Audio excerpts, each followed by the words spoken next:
Bonjour Arthur de Vatrigan. Bonjour Richard de 16. Bah, Alors j'aimerais vous parler du Solzhenitsyn français, le Solzhenitsyn de Neuilly. Parce que l'histoire ne dit pas si Nicolas Sarkozy a eu le temps de lire l'excellente biographie de Jésus, de Jean-Christian Petit-Fils, ou le comte de Monte-Cristo en 2 tomes, avait-il pris le soin de préciser. En revanche, il a eu le temps d'écrire. On a déjà le titre, donc Journal d'un prisonnier. Donc à peine sorti de 20 jours de tôle, le récit de l'ancien président est déjà sur les rotatives.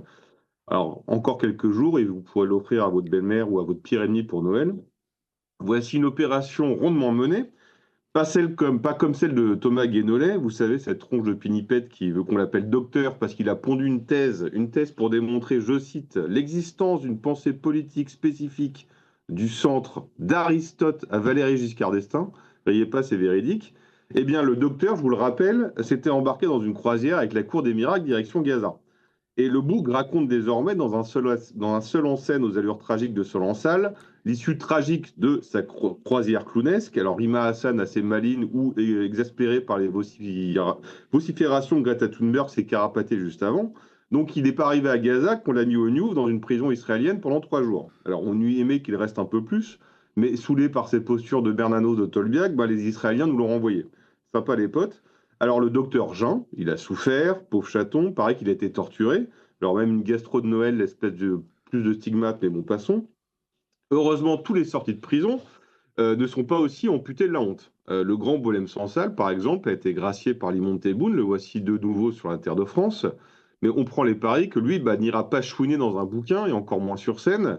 Les écrivains ont beaucoup trop d'estime pour leur art, et bien qu'il n'ait pas eu droit au régime yaourt, il porte la tête haute, puisqu'il a dit juste en sortant de prison, je ne vais pas être détruit par une petite année de prison. Ça nous change de Sarkozy, quoi.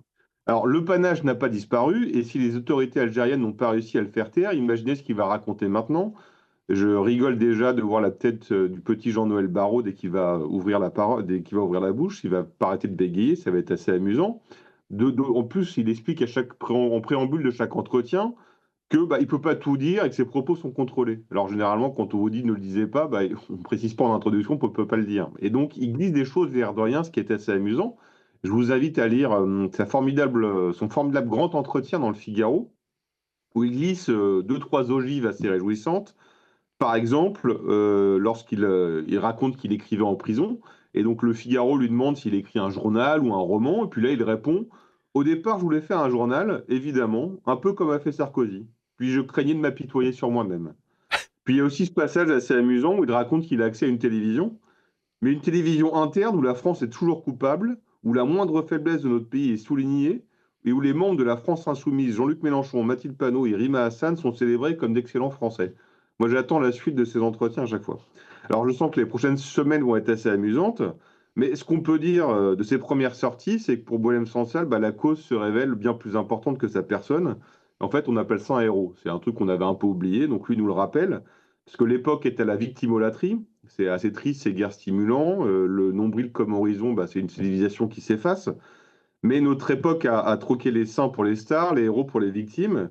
Et jadis, la souffrance était une offrande, un mystère assumé dans la lumière d'une transcendance. Et aujourd'hui, ça devient une rente symbolique, un passeport moral, voire une stratégie médiatique.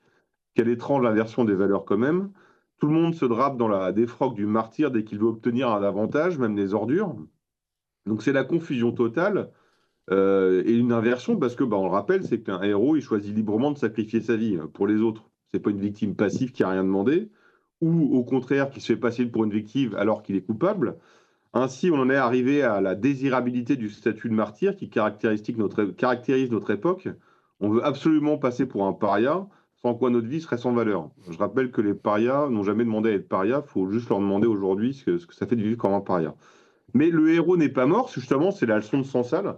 Et dans la vie quotidienne, on a tous l'occasion, évidemment, de vivre non pas de façon héroïque, mais de façon décente. Et de vivre de façon décente aujourd'hui, c'est déjà être héroïque.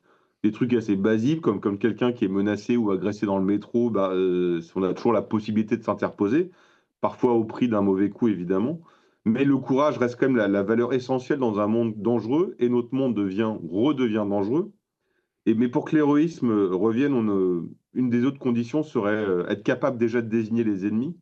l'islamisme, les racailles claniques, l'Algérie. Mais je sais que ça plaira pas à tous, mais je m'en fous. Aussi Poutine du Kremlin, faut juste rappeler ce qui nous désigne. Depuis 2015, on vit avec l'idée que la mort peut surgir à n'importe quel moment. Donc au fond, si vous voulez, c'est le principe de la réalité qui va nous obliger à abandonner le dolorisme permanent, car une nation libre ne peut pas être composée uniquement de 67 millions de pleureuses. Eh ben, merci Arthur de Vatrigan. Voilà, c'est toujours roboratif. Je voudrais, si vous me pardonnez, qu'on ne parle moins de Boualem Sansal, dont les œuvres parlent pour lui-même, dont la vie parle pour lui-même, et qu'on reparle un peu de celui qui va nous expliquer le nombre de yaourts qu'il a mangé en prison, et voilà, et qui, dans cette fresque de 258 pages, va pouvoir nous expliquer à quel point la prison est une découverte pour lui, qui a été, je le rappelle, ministre de l'Intérieur et qui est avocat. Alors, donc, est-ce que vous avez l'impression que Sarkozy a atteint le dernier degré de l'indécence avec ce bouquin, ou est-ce qu'au contraire, lui qui a gagné plus de 4 millions d'euros en 2024, si je ne m'abuse, a-t-il flairé le bon coup? Ah oui, il a ferré le bon coup, et puis il a ferré, je pense, une seconde après le jugement. Il s'y attendait pas, on voit tous les témoignages des journalistes, des vrais journalistes, qui ont suivi tout le procès depuis le début jusqu'à la fin. Tous ont raconté qu'il s'est pris une claque dans la figure. En revanche, c'est sa force, et ça, faut le reconnaître, c'est que c'est un animal politique, qu'il n'a jamais rien. Et donc, une minute après, il a dit, OK, comment de cette humiliation publique, parce qu'un ancien président qui va en prison, le dernier, bon, on va dire pas président, mais chef d'État, c'était Pétain. Louis XVI, tout le monde sait que c'était une victime innocente. Donc il se dit comment je sors de ce pétrin. Bon bah il fait du Sarkozy, il réagit et justement il a compris que l'époque était à victimolâtrie, donc il se transforme en victime.